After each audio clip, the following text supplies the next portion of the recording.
और इसका सबसे ताजा उदाहरण जापान की नई प्रधानमंत्री सानाए तकाइची ने दिया है और यह कहा है कि जापान की सरकार राष्ट्रपति डोनाल्ड ट्रंप को शांति के नोबेल पुरस्कार के लिए नामांकित करेगी।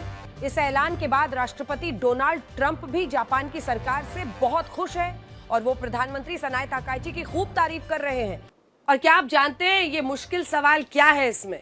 ये सवाल ये है कि जो अमेरिका दुनिया में हथियारों का सबसे बड़ा सप्लायर है, सबसे बड़ा व्यापारी है हथियारों का, जिसके हथियारों से खून खराबा हो रहा है, जिसके हथियारों से विश्व में अलग अलग जगहों पर युद्ध लड़े जा रहे हैं, उस अमेरिका के राष्ट्रपति डोनाल्ड ट्रंप को तो शांति के चैंपियन बनना है, उनको तो चाहिए नोबेल।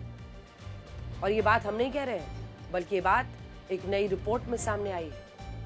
अब जरा कुछ आंकड़े आपके सामने हम रखना चाहते हैं, उसको देखिए, उसको समझिए, क्योंकि यूरोपियन काउंसिल के मुताबिक डोनाल्ड ट्रंप के राष्ट्रपति बनने के बाद यूरोपीय देशों ने इस साल अपने रक्षा बजट में औसतन कितनी वृद्धि की है? यूरोपियन यूनियन की हम बात कर रहे हैं, 11%। जी हां, आपने सही सुना है, औसतन डोनाल्ड ट्रंप के राष्ट्रपति बनने के बाद यूरोपियन यूनियन के देशों ने रक्षा बजट में औसतन 11% की वृद्धि की है, इजाफा किया है, बढ़ाया है। यूरोप के जो देश पहले शिक्षा पर, रिसर्च पर ज्यादा पैसा खर्च करते थे, वो क्या कर रहे हैं? अब तमाम देश वो अब हथियारों की खरीद कर रहे हैं, बेहिसाब पैसा लगा रहे हैं। और फायदा किसको हो रहा है? ज्यादातर हथियार किससे खरीदे जा रहे हैं? अमेरिका से खरीदे जा रहे हैं। अब समझिए, राष्ट्रपति ट्रंप ने नेटो देशों पर दबाव बनाकर उन्हें इस बात के लिए भी सहमत कर लिया है कि वो अपनी जीडीपी का 5% पैसा रक्षा बजट पर खर्च करें, क्योंकि कई देश ऐसा कर रहे हैं। इसीलिए अमेरिका के हथियारों की और ज्यादा बिक्री हो रही है। यूरोप के अलावा अमेरिका, अरब और दुनिया के बाकी देशों को भी सबसे ज्यादा हथियार बेच रहा है। इनमें सऊदी अरब ने 12.5 लाख करोड़ रुपए का रक्षा सौदा किया, कतर ने 3,70,000 करोड़, इजराइल ने 56,000 करोड़, ऑस्ट्रेलिया ने 75,000 करोड़, पोलैंड ने 33,000 करोड़ और यूएई भी अमेरिका से 12,000 करोड़ रुपए के हथियार खरीद रहा है। सोचिए, अमेरिका इतने हथियार तब बेच रहा है जब राष्ट्रपति ट्रंप ये कह रहे हैं कि वो दुनिया में शांति लाना चाहते हैं। वाह! आज बड़ा सवाल यही है कि दुनिया में सबसे ज्यादा हथियार बेचने वाले अमेरिका के राष्ट्रपति डोनाल्ड ट्रंप को नोबेल शांति पुरस्कार के लिए सबसे बड़ा दावेदार बताना, इसके लिए उन्हें नामांकित करना कहां तक सही हो सकता है?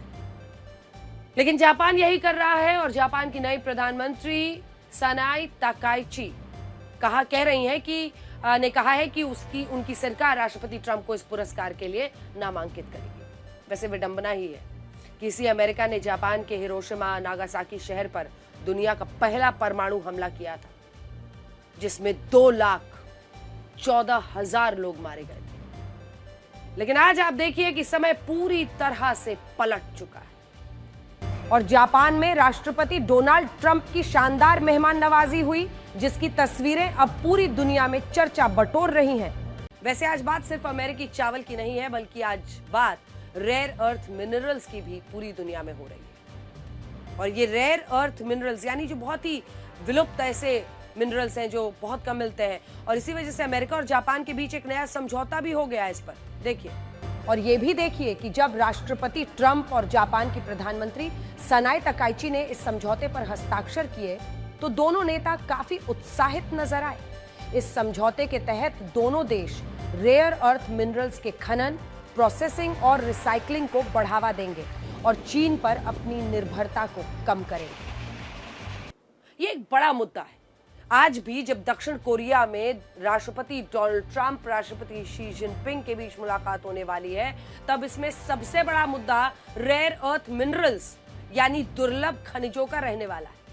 आज पूरी दुनिया के सामने सबसे बड़ा सवाल यही है कि क्या जिस तरह कच्चे तेल को लेकर इतिहास में युद्ध लड़े गए, कई देशों में खून खराबा हुआ, क्या वैसे ही संघर्ष अब इन विलुप्त अर्थ मिनरल्स के लिए, रेयर अर्थ मिनरल्स के लिए, जो बहुत मुश्किल से मिलते हैं लेकिन जिनकी बहुत सख्त जरूरत है, ऐसे रेयर अर्थ मिनरल्स को लेकर ही सबसे बड़ी जंग, सबसे बड़ा संघर्ष होगा।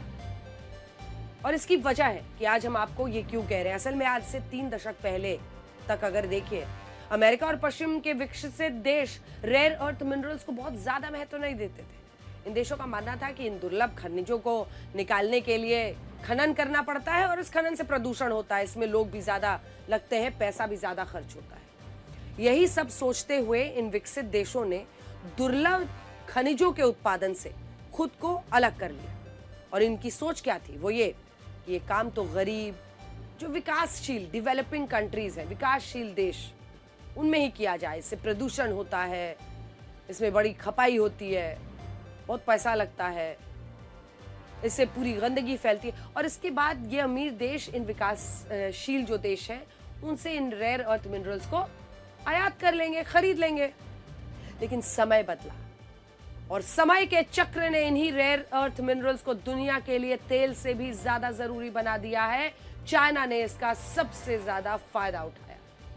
जब पश्चिम के अमीर देश दुर्लभ खनिजों के उत्पादन को छोटा काम समझ रहे थे, अरे छोटे डेवलपिंग कंट्रीज करेंगे, हम उनसे आयात कर लेंगे, खरीद लेंगे, और ये पश्चिमी अमीर देश जब इसको छोटा काम समझ रहे थे, इससे खुद को अलग कर रहे थे, तब चाइना ने इनके उत्पादन में सबसे ज्यादा निवेश किया।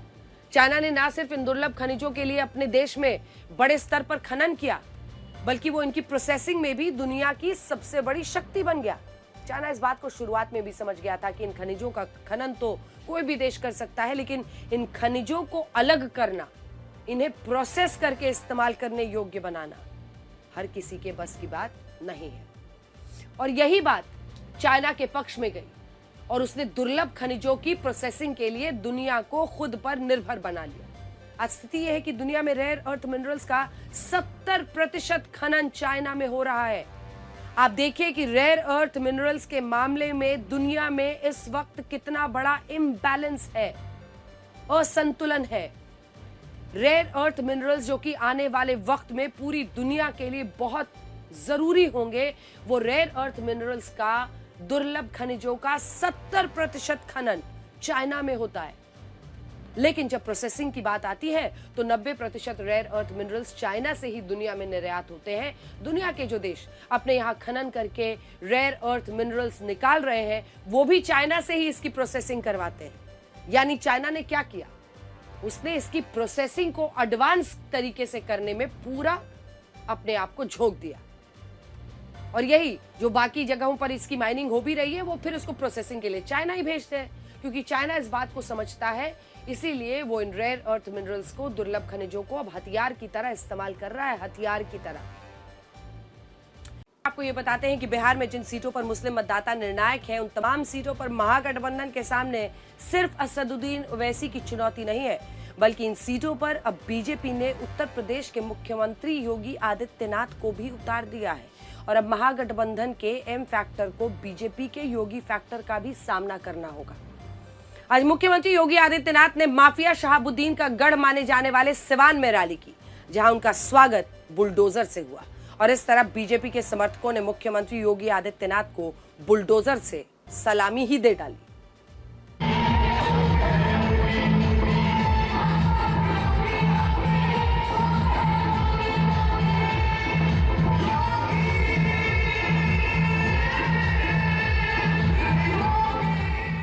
अराजकता पैदा करने वालों के खिलाफ जीरो टॉलरेंस की नीति के तहत ये डबल इंजन की सरकार नीतीश जी के नेतृत्व में कार्य कर रही है। और बहनों और भाइयों, जो बाकी बच जाता है, यूपी का बुलडोजर उसको पूरा कर लेता है।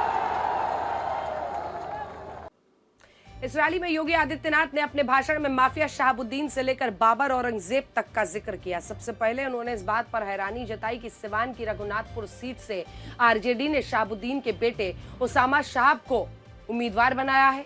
और उन्होंने उसामा शहाब का नाम लेते हुए यह भी कहा कि जैसा नाम वैसा काम। यानी मुख्यमंत्री योगी आदित्यनाथ ने यहाँ उसामा नाम की तुलना उसामा बिन लादेन के नाम से कर दी। इसके बाद उन्होंने ये कहा कि कांग्रेस हो, आरजेडी हो, समाजवादी पार्टी हो, ये तमाम दल अपराधी और माफिया को गले लगाते हैं। और इसी भाषण में उन्होंने राम मंदिर पर भी महागठबंधन को घेरा और ये कहा कि इन दलों ने भगवान राम के रथ को रोकने का पाप किया था, लेकिन अब जनता इन्हें याद रखेगी। सुनिए। आरजेडी ने राम मंदिर के रथ को रोकने का पाप किया था। आरजेडी ने काय पाप किया था। कांग्रेस कहती थी कि राम तो हुए ही नहीं। इनका पार्टनर समाजवादी पार्टी उत्तर प्रदेश में राम भक्तों पर गोलियां चलाती है और ये लोग जब भी इन्हें अवसर मिला, एक ने बिहार के अंदर, एक ने उत्तर प्रदेश के अंदर, वहां के नौजवानों के सामने, वहां के नागरिकों के सामने पहचान का संकट खड़ा किया। ये कांग्रेस को, आरजेडी और समाजवादी पार्टी जैसे दलों को शोभा दे सकता है कि वे किसी पेशेवर अपराधी और माफिया को गले लगा करके किसी बाबर और किसी औरंगजेब की मजार में जाकर के सजदा पड़े। किसी सच्चे भारतीय को शोभा नहीं देता है, ये नहीं देता है। हम लोग तो उसी मार्ग के पथिक हैं जो गर्व से इस बारे में बोलता है कि रामलला हम आएंगे, मंदिर वही बनाएंगे और बना करके दिखा भी देते हैं। मुख्यमंत्री योगी आदित्यनाथ से बीजेपी को यही उम्मीद रहती है कि वो हिंदू वोटों को एकजुट करें और बिहार में ये इसलिए भी महत्वपूर्ण हो जाता है क्योंकि बिहार में 80% हिंदू वोट कई जातियों में बटे हुए हैं। हर जाति को साधने के लिए अलग अलग पार्टियां बनी हैं, लेकिन मुख्यमंत्री योगी आदित्यनाथ को बाकी राज्यों की तरह बिहार में भी हिंदुत्व के मुद्दे पर प्रचार करने के लिए लाया गया है। मैथिली जी ये बताइए कि 2-3 आरोप जो कई लोगों के बीच में, मैं भी गई, हमारे रिपोर्टर्स जा रहे हैं आज तक के, वो ये कह रहे हैं कि यहाँ की नहीं है, ये तो अभी हार चुनाव में आ भी गई है, फिर ये चली जाएंगी, बाहरी कह रहे हैं आपको, इस पर क्या जाए? ये भी नैरेटिव सामने से फैलाया गया था और ये तब फैलाया गया जब विनोद तावड़े जी के साथ फोटो ही बस मात्र शेयर हुई थी। मुझे कोई आइडिया नहीं था कि मैं पॉलिटिक्स में आ रही हूँ। तब से उनका कैंपेन शुरू हो गया था विरोधियों का, तो इसके लिए लोगों में ये बात जायज है क्योंकि लोगों ने पहले जो नैरेटिव सुन लिया है तो उनके मन में जो भी बातें होंगी, लेकिन अब जो वास्तविकता है, लोग मुझे खुले मन से अपना रहे हैं और मेरा घर में यहाँ पे बना रही है, तो अलीनगर से बाहर नहीं जाऊंगी। बनाएंगी कब? सब कुछ हो गया, सेटलमेंट हो गया कि मुझे कहाँ कैसे, सब देख लिया मैंने कि मुझे कहाँ रहना, कि कहाँ पे रहना है, कहाँ पे, कौन सी जगह पे घर ढूंढा? मुझे एक कोरथू जगह मुझे बहुत पसंद आई और घनश्यामपुर पसंद आया और शंकरपुर बहुत पसंद आया। इस तीनों में देख रहे कि हमको कौन सी जगह अच्छा घर मिल जाए।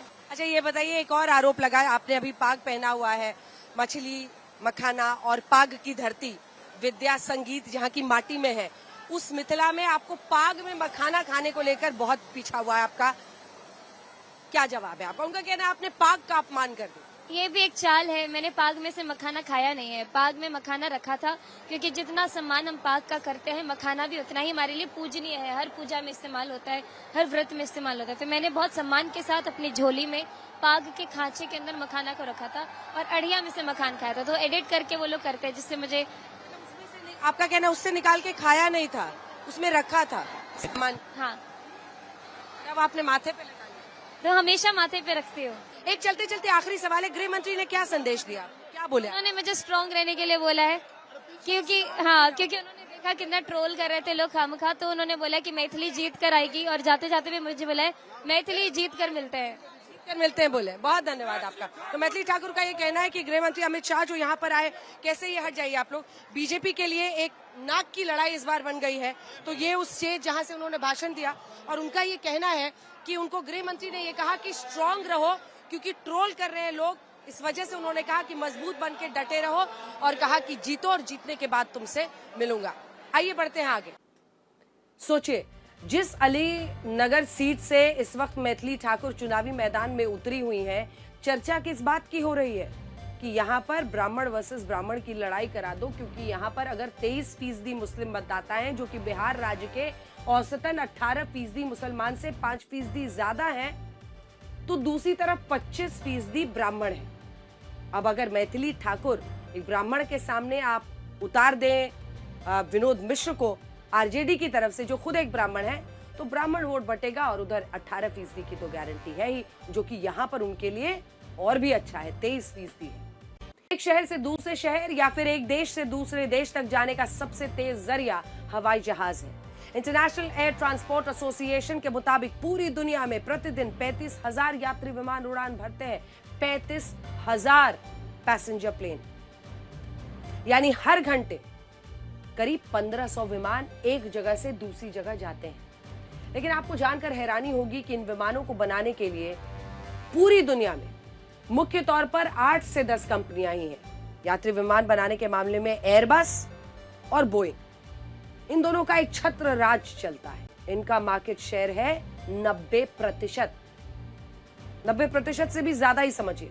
और इन दोनों ही कंपनियों ने एयरक्राफ्ट बहुत महंगे बनाए और इनके एयरक्राफ्ट जितनी भी एयरलाइंस को लेना पड़ता है उनको बहुत महंगे लेकिन मजबूरी में दुनिया भर की एयरलाइन कंपनियां इन्हीं से विमान खरीद कर ऑपरेट करती हैं और इसमें भारतीय एयरलाइन कंपनियां भी शामिल हैं। महंगा एयरक्राफ्ट एक बड़ी वजह है जिससे भारत अपना महत्वाकांक्षी उड़ान प्रोजेक्ट का मकसद पूरा नहीं कर पा रहा है। उड़ान यानी उड़े देश का नाम नागरिक। इस प्रोजेक्ट का मकसद है छोटे शहरों को हवाई मार्ग से जोड़ना ताकि छोटे शहरों के लोग हवाई यात्रा करके अपने शहर जा सके।